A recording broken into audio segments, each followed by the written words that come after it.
Hello, SPS Astrology lovers. This is Shankar Pratap Singh, and you are watching SPS Astrology. दोस्तों, आज मैं आपको बताने वाला हूँ राहु और केतु के बारे में।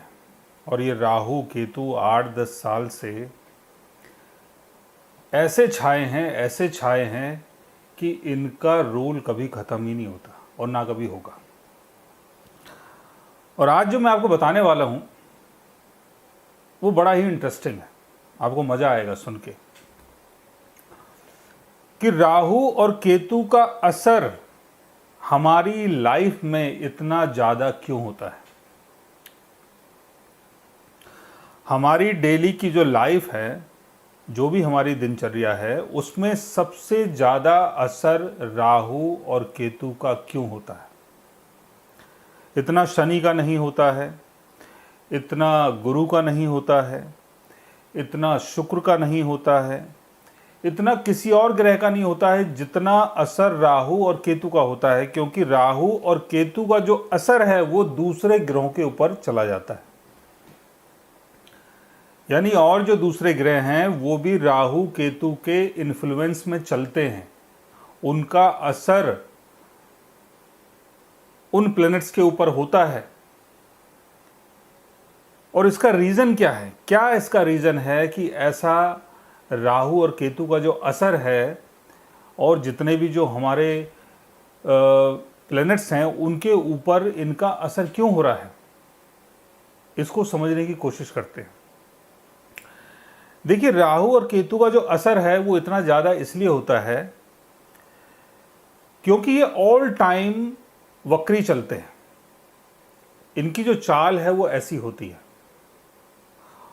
और जबकि दूसरे ग्रहों की चाल ऐसे होती है। कुंडली में आप देखना, जो हमारे बर्थ चार्ट के अंदर 12 खाने होते हैं, उसमें आप देखेंगे कि राहु जैसे कैंसर साइन में है, तो बाद में जब राहु का ट्रांजिट होगा तो राहु जेमिनी में आ जाएगा, फिर उसके बाद टॉरस में आ जाएगा, फिर उसके बाद एरीज में आ जाएगा, फिर उसके बाद पाइसिस में आ जाएगा। तो राहु का जो गोचर है वो ऐसे चलता है। लेकिन और जितने ग्रह हैं उनका गोचर ऐसे चलता है। जैसे सन अगर लियो साइन में है तो इसके बाद सन वर्गो में चला जाएगा, फिर उसके बाद सन लिब्रा में चला जाएगा। वैसे ही मून अगर स्कॉर्पियो साइन में है तो स्कॉर्पियो के बाद मून आपका सेजिटेरियस साइन में आ जाएगा, फिर उसके बाद कैप्रिकॉन में आ जाएगा। तो इस तरीके से ये सारे ग्रह चलते हैं। लेकिन राहु और जो केतु हैं वो उनकी चाल उल्टी चलती है। तो इसका मतलब ये हुआ कि जैसे एक ये बहुत बड़ा प्लॉट है, राउंड शेप में है, इसमें जितने भी प्लैनेट्स हैं वो सब एक एक साथ चल रहे हैं। मतलब कोई एक आगे है, कोई पीछे है, कोई आगे है, कोई पीछे है। तो एक दूसरे को चेस कर रहे हैं, एक दूसरे के पीछे पीछे चल रहे हैं, एक दूसरे के पीछे पीछे चल रहे हैं। तो ऐसे में क्या होता है, जब कोई प्लैनेट एक दूसरे के पीछे पीछे चलता है तो वो एक दूसरे को बहुत कम समय के लिए, यानी बहुत अंतराल में एक दूसरे को मिल पाते हैं, यानी उनके पास से गुजर पाते हैं। इसमें टाइम लगता है। लेकिन अगर कोई प्लैनेट वो अपोजिट डायरेक्शन में चल रहा है, जैसे कोई यहां से क्रॉस हो रहा है और आप यहां से क्रॉस हो रहे हैं, तो आप दोनों का मिलने का जो बार बार का जो टाइम है वो बहुत ज़्यादा होगा। मतलब जैसे कोई पार्क है और वो पार्क बिल्कुल गोल है, कुछ लोग ऐसे ऐसे उसमें दौड़ रहे हैं या चल रहे हैं, लेकिन कुछ लोग उसमें उल्टा चल रहे हैं। तो आप देखेंगे जो लोग उल्टा चल रहे हैं उन लोगों से बार बार आपका सामना होगा, और जो लोग आपके आगे आगे चल रहे हैं या पीछे पीछे चल रहे हैं तो उनसे सामना आपका बार बार नहीं होगा। अगर कोई उसमें से बहुत स्पीड में निकल जाता है आगे तो बहुत देर में जाके आपको मिलेगा। लेकिन अगर कोई आपके अपोजिट डायरेक्शन में चल रहा है तो वो आपको बार बार मिलेगा, चाहे उसकी चाल कितनी भी स्लो क्यों ना हो। तो ये सबसे बड़ा असर है राहु और केतु का, कि राहु केतु की जो चाल है वो वक्री है, और वक्री होने के कारण इनकी बार बार मुलाकात और ग्रहों से हो जाती है और बहुत जल्दी जल्दी होती है। और इसके ऊपर जो सबसे ज़्यादा जो असर है राहु केतु का, जो सबसे ज़्यादा जो असर है वो उस ग्रह के ऊपर होगा जिसकी चाल सबसे ज़्यादा होगी या जिसकी स्पीड सबसे ज़्यादा होगी। जैसे मून, मून के ऊपर राहु और केतु का असर सबसे ज़्यादा होगा और बार बार होगा, क्योंकि मून की जो स्पीड है वो बहुत ज़्यादा है। मून की स्पीड बहुत ज़्यादा है, तो इसलिए मून का जो असर है वो आप बार बार एक्सपीरियंस करोगे। राहु केतु मून को बार बार देख रहा है और बार बार मून के चारों तरफ से दोनों की मुलाकात हो रही है। राहु इधर से आ रहा है, मून इधर से जा रहा है, केतु इधर से आ रहा है, मून इधर से जा रहा है। तो मून के ऊपर इनका असर सबसे ज़्यादा होता है, क्योंकि मून की जो चाल है बहुत स्पीड में होती है। लेकिन जो दूसरे ग्रह हैं, जैसे मून के बाद अगर किसी का नंबर आता है तो वो नंबर आएगा मरकरी का, क्योंकि मून के बाद जो दूसरा ग्रह है वो हो गया मरकरी, जिसकी स्पीड सबसे ज़्यादा होती है। तीसरा जो ग्रह है वो है आपका शुक्र, चौथा ग्रह है आपका मंगल। अब आप ये देखें कि चंद्रमा के ऊपर राहु और केतु का जो असर होता है बार बार, तो आप देखेंगे कि आपके मन के अंदर कितना बदलाव आता है हर रोज, हर दिन, हर 2 दिन के बाद। जो आज आपने सोचा है 2 दिन के बाद सोच रहे हैं कि नहीं यार ये मैंने गलत सोचा है, कुछ और करते हैं, कुछ और सोचते हैं।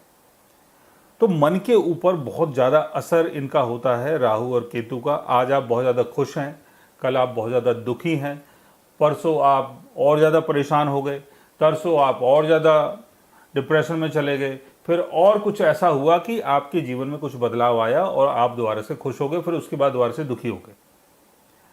तो ये इसलिए हो रहा है क्योंकि मून को बार बार राहु और केतु दोनों फेस करते हैं।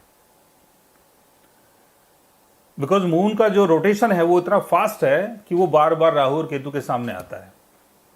फिर उसके बाद मरकरी। मरकरी क्या है? हमारी बुद्धि है, हमारा लॉजिकल माइंड है। जो भी हम बिजनेस में नफ़ा नुकसान देखते हैं, करते हैं, लोगों से मिलते हैं, वार्तालाप करते हैं, बातें करते हैं, अपना दिमाग दौड़ाते हैं, वो मरकरी है।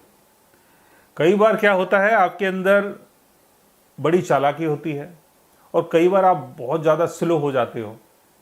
कई बार आपके मन का लालच जो है बहुत ज़्यादा बढ़ जाता है और कई बार क्या है, आपके अंदर का लालच ख़त्म हो जाता है, क्योंकि मरकरी बार बार राहु और केतु को फेस कर रहा है।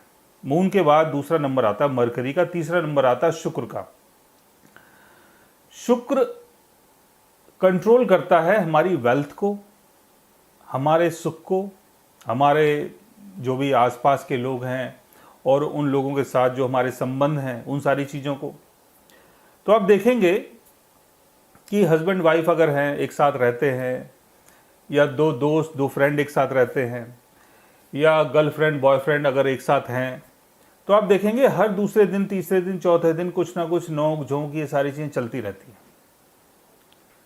तो ये इसलिए होता है कि बार बार शुक्र को राहु और केतु को फेस करना पड़ता है। वो तीसरे नंबर पे आ गया।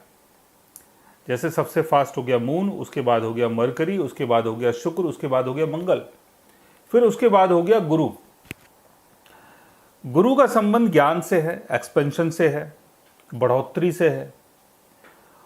और गुरु की जो चाल है वो थोड़ी स्लो है, शनि की चाल और ज़्यादा स्लो है। तो इनके ऊपर राहु और केतु का जो असर है थोड़ा कम होता है। आप देखेंगे कि आप अपने करियर में अगर कुछ अच्छा कर रहे हैं, कुछ काम धंधा कर रहे हैं, कुछ भी कर रहे हैं, तो उसमें इतनी जल्दी जल्दी बदलाव नहीं आता है जितना ज़्यादा बदलाव हमारे मन के अंदर आता है, हमारी सोच के अंदर आता है, हमारी डेली की लाइफ के अंदर आता है।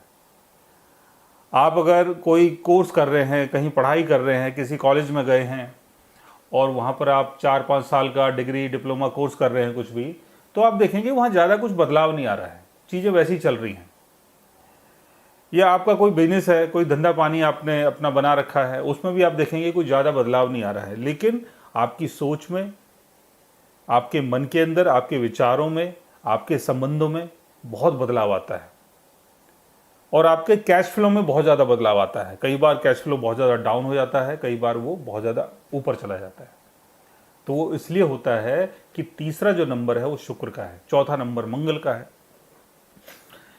तो इस तरीके से राहु और केतु का असर हमारी लाइफ में बहुत ज़्यादा होता है, क्योंकि वो बार बार हमारे जितने और जो प्लैनेट्स हैं उनको बार बार फेस करते हैं, क्योंकि उनकी धुरी और दूसरे ग्रहों की जो धुरी है, धुरी तो सेम है लेकिन जो चक्कर है वो बहुत ही अपोजिट है। अगर राहु ऐसे रोटेट हो रहा है तो दूसरे ग्रह ऐसे रोटेट हो रहे हैं, तो बार बार इनका आपसी तालमेल जो है वो बनता रहता है। कई बार राहु केतु की दृष्टि और ग्रहों के ऊपर चलती है, कई बार दृष्टि नहीं होती है तो वो उस ग्रह के साथ ही आ जाता है। तो अपनी दृष्टि से भी इनका असर होता है और साथ में आने से भी इनका असर जो है उस दूसरे प्लेनेट के ऊपर चला जाता है जिनके साथ ये घूम रहे हैं। तो इस तरीके से आप चीज़ों को समझ पाएंगे कि राहु और केतु हमारी लाइफ में एक ऐसा रोल अदा करते हैं जो हमारी पूरी लाइफ को कंट्रोल करते हैं और कहीं ना कहीं हमारे मन के विचार, हमारी डेली की लाइफ, हमारी सोच, हमारे संबंध, हमारे लोग बाग और हमारे चारों तरफ की चीज़ें बिना राहु और केतु के चल ही नहीं सकती। क्योंकि विचारों में कई बार जोश होता है, कई बार गुस्सा होता है, कई बार आप अंदर से बड़े खुश होते हैं, कई बार आप अंदर से बड़े दुखी होते हैं, और ये सारी चीज़ें डेली लाइफ में देखने को मिलती है।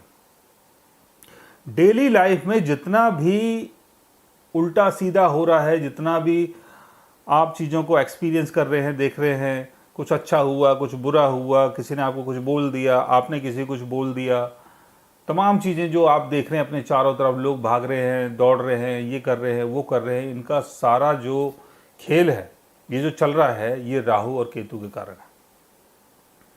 तो राहु केतु का असर हमारी डेली की लाइफ में, हमारे पल पल के जीवन में बहुत ज़्यादा होता है, और इनको कंट्रोल करने के लिए, ठीक करने के लिए कि ये चीज़ें आपको ज़्यादा परेशान ना करें, तो आप योगा, मेडिटेशन, ध्यान, रेमेडीज़, ये सारी चीज़ें करते रहें ताकि इनके असर से आप बचे रहो और जीवन में आप तरक्की कर पाओ। सो गाइज, आज मैंने आपको बताया कि राहु और केतु का असर हमारी लाइफ में इतना ज़्यादा क्यों होता है। अगर आप भी जानना चाहते हैं अपने बर्थ चार्ट के बारे में, तो उसके लिए आप हमारे चैनल को सब्सक्राइब कर सकते हैं।